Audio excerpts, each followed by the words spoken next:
an official review is set to recommend that protests be banned outside schools.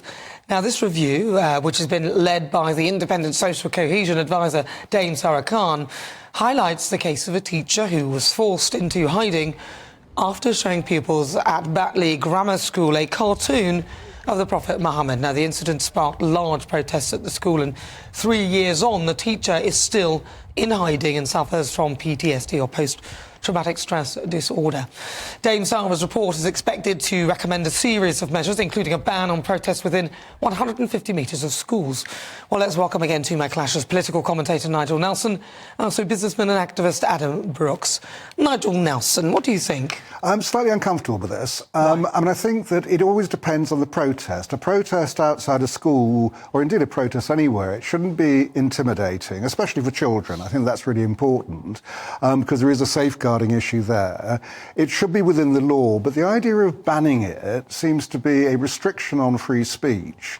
And that's the bit that I find difficult to cope with. If, for instance, Palestinian protesters were chanting from the river to the sea outside a Jewish school, that would be anti-Semitic, that would be breaching the law, the police would then move them on. Okay. They wouldn't. So is it OK for them to chant it then in the street? Yes, it is, because it's not necessarily an anti-Semitic come on. Come on. Not the police would necessarily. not move them on, I don't care, even if it was outside a Jewish school. Our police have shown, two-tier policing, they would not move that on. I'm sorry, Nigel, the evidence is clear that the police are not acting with the Palestinian protests. And I think... Well, they say they would. The police say they would. Well, they said that they would arrest anyone with a mask. It's the point about they the said chant. They would stop the protest. The chant itself is not in itself anti-Semitic, but it depends on the context and the interpretation of it. Yeah, well, if you choose to interpret it as not anti-Semitic, like you may be doing, that's fair enough. But the Jewish people, and when they're doing it in a protest, at a march, where people are also calling for jihad, I would say at that point it is absolutely anti-Semitic. But if it's on a march, unless it's actually aimed at Jewish people, that's what I mean about a Jewish school, a synagogue, it would be anti-Semitic because it's quite obviously provocative.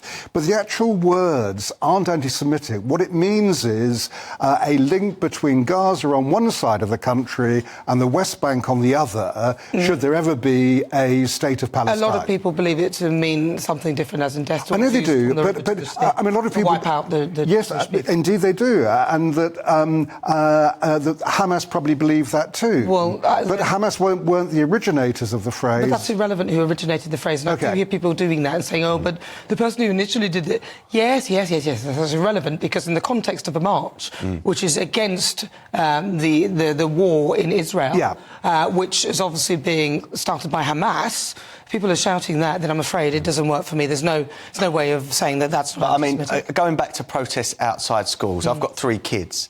I'd be horrified if there was protests of any protest. I don't care what they're protesting outside the school, because it could scare them. And I think it could scare teachers, and it could scare parents as well. So I would like to see that ban. And this is coming from someone that protested a lot during COVID, legally, you know. But the right to protest and free speech is a must. But when it can put children in danger, which I think we've seen 2 bomb threats during this Gaza protests on schools. Now, this is extreme. And I believe the police are scared to tackle Islamic extremism, and that needs to be said. Again, with the chanting, I think the police are scared to police the letter of the law, because they think there's going to be some sort of violent response to that.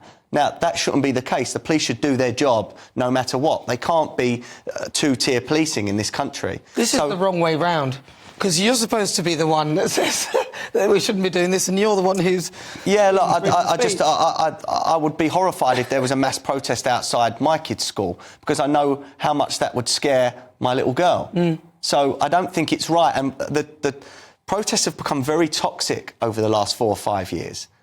protests are different now to what they used to be. They've evolved, and people are getting away with a lot more than they used to get away with. I'm not sure that's true. I mean, in fairness to the Palestinian protests, none of them have turned into riots.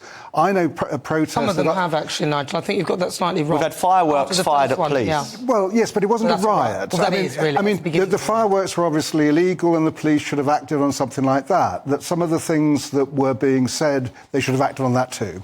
Well, I think it's perfectly reasonable to keep them away from schools. I don't see the problem with that. I would expect that to be the case, and away from people's houses, MPs' homes, all that kind of thing. Say what you like, but not outside my house.